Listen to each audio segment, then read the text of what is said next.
Hi there, welcome to Nonsense Whisky. My name's VinPF, and on today's episode we're going to be covering an American whiskey. Now, I am going to stumble up a few times on this video, I am sure, because I'm going to want to call this a bourbon. But this is not a bourbon, because bourbon needs to be 51% corn, and the rest can be made up with whatever other cereals they want, plus a little bit of malted barley at the end to kind of really kick things off. This is a Kentucky straight wheated whiskey. So that means it has to be 51% wheat, and the rest can be made up of whatever else it was. That's the definition between bourbon and a kind of wheat whiskey, as this is. But I do have a tendency to say the word bourbon a few times when I'm talking about stuff like this.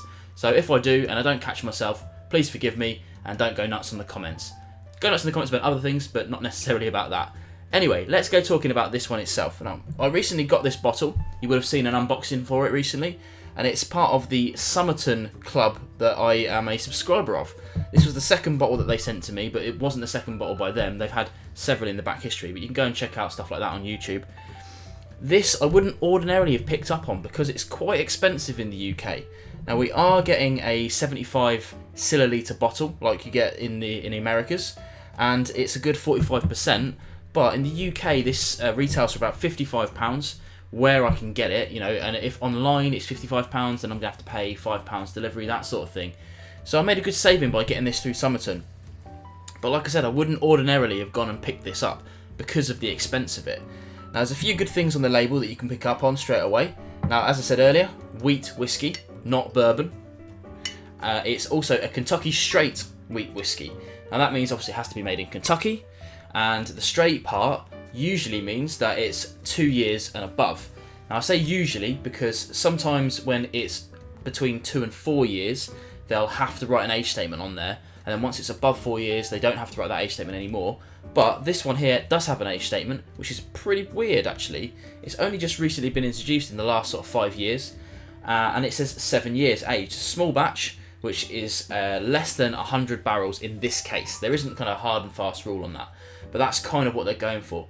Now, I don't usually talk about a bottle, but I wanted to today because it's got a really clean bottle design. Now, as you can see, they've got this label on the side that's got all the gumph that we don't read. It has got this little thing down that I've kept on there just for the purposes of the video, but I've got no problems just throwing that away, and I'm not interested in keeping stuff like that.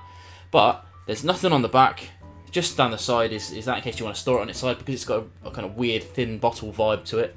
You can store it in the cupboard in a different way. And I just generally kind of like that kind of design, that really clean looking design. It isn't covered full of crap. You don't have to worry about all your marketing nonsense. It just is what it is. You can see what colour it is, you know, as we know with these things, it's no added colour, etc. So, let's talk about the actual whiskey itself and see what we've got in the glass, see if it's worth the money. Now, as you can see, I've written up back here Heaven Hill. This is a Heaven Hill brand.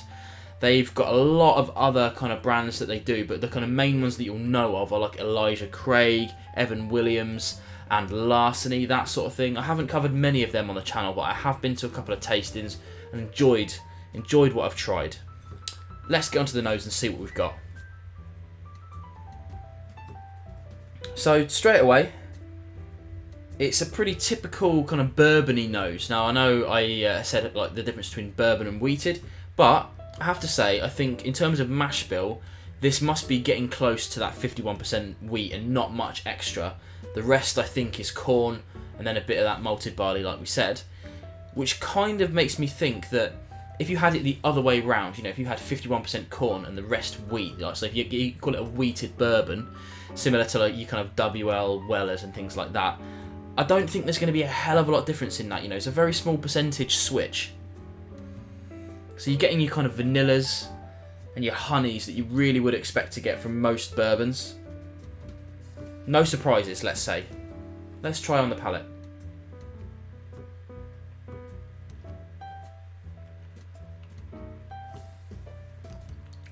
It's got a real nice mouthfeel to it. Isn't like the kind of thickest whiskey I've ever tried, but certainly not the thinnest by a long shot. But it translates nicely from the nose to the palate. Very similar, not very challenging, but sometimes you want that extra little bit of spices at the end.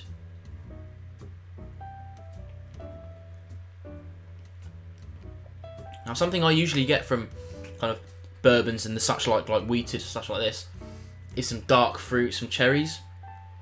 And I don't get it anywhere else apart from on the finish. Right at the end, once the spices have wafted away, there's this slight cherry note to it that I really quite enjoy. It's a really nice little finishing touch to it. Finish isn't that long, probably medium-y, you know, I wouldn't give it any longer than that. Short, medium, that kind of vibe. Spiciness is there. And I have to say, like I said, it's not a very challenging whiskey at all. It's just a really nice, easy drinking whiskey. Now, I think in the US you get this a lot cheaper than we do, and I would love to know how much you pay for this in your area if you check me in the comments below. Like I said, we're paying in the UK around £55 to £60 for this, so that's getting on for like $70, $80, that sort of thing. Not sure the exact conversion. And I think you get this a lot cheaper, maybe even like $30 odd, the kind of real cheap end of things. And that I'm jealous of, because at that price I would have no problem recommending this whatsoever. At our price, £55, you can get a lot of good whiskey for that price.